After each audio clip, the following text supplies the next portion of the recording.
السلام علیکم ناظرین، میں ہوں طارق شہزاد چودھری، خوش آمدید ناظرین اکرام۔ تاریخ خلافت عثمانیہ کے حوالے سے ہم نے اپنی پچھلی ویڈیو میں ترک قبائل کا دائرہ اسلام میں داخل ہونا اور معاہدے کے حوالے سے بات کی تھی۔ آج ہم بات کریں گے سلطنت سلجوق کے بارے میں۔ جی ہاں ناظرین، سلطنت سلجوق کو سمجھے بغیر ہم خلافت عثمانیہ کے جو ابتدائی دور ہے اس کو نہیں سمجھ سکتے۔ ناظرین اکرام، سلجوق سلطنت کے بارے میں آپ کو صرف اتنا کہہ دینا ہی کافی ہے کہ سلجوق سلطنت عباسی جو خلافت ہے اس کے بطن سے پیدا ہوتی ہے۔ عباسی خلافت کا جو آخری دور ہے وہ زبوحالی اور تنزلی کا دور ہے۔ اس دور میں خلافت عباسیہ کو مصر اور شام میں فاطمی اور عراق اور ایران کے اندر شیعت کی کشمکش کا سامنا ہے۔ تو اس کے ذریعے جو مسائل پیدا ہوئے اس پر ناظرین اکرام احمد یحییٰ بلازری کی انتہائی مشہور اور معروف کتاب جسے فتوح البلدان کہا جاتا ہے، اس کے صفحہ 409 405 پر بھی ایسے ہی کچھ درج ہے کہ جب خلافت عباسیہ کے ہاں معتصم جب اپنے تخت نشین ہوا تو انہوں نے یہ چاہا کہ ہم ایک طرف ان دونوں کشمکشوں کا خاتمہ کریں جو ایران اور عراق اور مصر اور شام میں فاطمی کی صورت میں تھی، تو دوسری طرف فارس سے جو خلیفہ المامون کی جو دربار میں صلاحیت پذیری تھی وہ بھی ان کو ناگوار گزرتی تھی، کیونکہ ان کے اندر بھی ایک خاصا خودسرا پن پایا جا رہا تھا۔ ناظرین، اس بات کو جانچتے اور پرکھتے ہوئے میں ایک بات کا خیال رکھنا ہوگا کہ عباسی خلافت کے دور کے اندر جو ترک قبائل اور ترک لوگ جو تھے وہ تقریباً آخری دور میں دربار کے ہر حصے تک پہنچ چکے تھے۔ صنعت ہو، کاتبیت ہو، حرفت ہو، تاریخ ہو، حکمت ہو،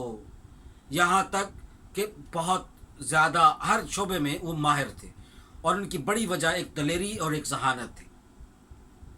اور پھر اخلاص میں گندھی ہوئی یہ توانائیاں جب معتصم نے دیکھیں تو معتصم کے آنے کے بعد ترک قبائل کے راستے مزید بڑھے۔ یوں عباسی خلیفہ معتصم نے یہ ان ساری چیزوں کو محسوس کرتے ہوئے خود کو اپنا ایک بہتر اور ایک وفادار حصار حاصل کرنے کے لیے اور اپنی سلطنت میں ایک ایسا وفاق اور ایسا مضبوط حصار قائم کرنے کے لیے اس نے ایک الگ ریاست کے طور پر ایک جو شہر ہے ایک اس کی بنیاد ڈالی۔ یہ بنیادی طور پر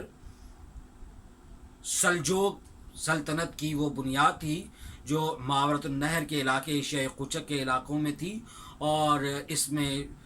عراق، ایران اور شام کے کچھ علاقے بھی شامل تھے، جس میں فارس کے علاقے بھی شامل تھے۔ تو یوں اس کا جو پہلے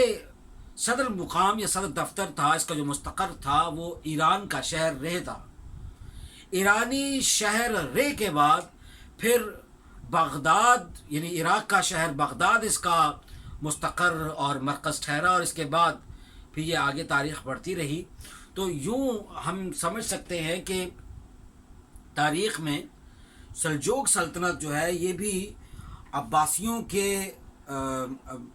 عباسی خلافت کے بطن سے پیدا ہوتی ہے، اور یہ ترکوں کی بنائی ہوئی سلطنت۔ اور یوں اگر ہم یہ کہیں کہ یہ جو ایشیائی کوچک اور پھر یہ جو ماورائے نہر اور پھر ایشیائی کوچک کے علاقوں میں پھیلی ہوئی یہ جو ریاست ہے، اس کے ملنے سے اور خاص طور پر ترکوں کے ملنے سے اس ریاست میں یہ تھی، اس کے نیچے 3 ریاستیں مزید تھیں، جس میں سلاجقہ روم تھے، سلجوق سے سلاجقہ ہے، سلاجقہ روم، سلاجقہ شام اور بلاد شام، سلاجقہ بلاد شام جنہیں کہا جاتا ہے. تو یہ تمام جو تھے یہ بنیادی طور پر پھر سلجوقیوں کے